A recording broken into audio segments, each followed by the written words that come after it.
David Kameta, mambo vipi? Fresh kabisa. Mambo yako vizuri kabisa. Alhamdulillah, namshukuru Mwenyezi Mungu. Hebu tuambie ndugu yangu, hii leo mechi ilikuwaje dhidi ya TRA ambayo tunacheza hii mara 3 dhidi yao, 2 kwenye ligi, 1 kwenye CRDB Cup. Kwanza ningeanza kuwapongeza TRA, wametoa upinzani wa hali ya juu. Kusema kweli mechi haikuwa rahisi, lakini wana timu nzuri, wana wachezaji wazuri.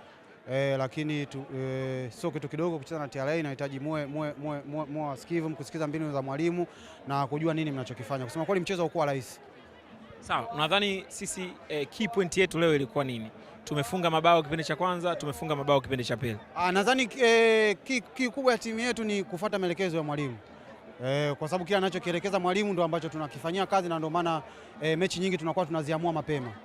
Yeah. Sawa, wewe kwako David Kameta, nini kikubwa ambacho kimeongezeka hii leo mchezo wa robo finali ukichukua tuzo ya mchezaji bora wa mechi? Kwanza ningependa kumshukuru Mwenyezi Mungu, lakini pia ningependa kuwashukuru wenzangu ambao tunafanya kazi pamoja.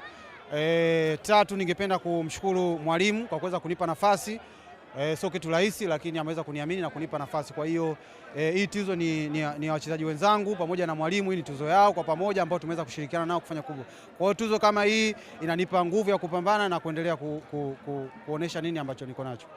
Ratiba inaonyesha mchezo ujao nusu finali dhidi ya Coastal Union. Simba ukatueleza hapo, lakini pia ratiba inaonyesha mchezo unaofuata dhidi ya Coast kwenye ligi kuu ya NBC. Mechi yani kusema kweli sasa hivi timu zote ziko vizuri, kwa hiyo tunatarajia mchezo utakuwa mzuri na tutapokea upinzani wa hali ya juu, lakini sisi kama Simba Sport Club pamoja na viongozi pamoja na mashabiki pamoja na wachezaji tunatakiwa tuwe pamoja ili tuweze kufanya vizuri katika msimu huu.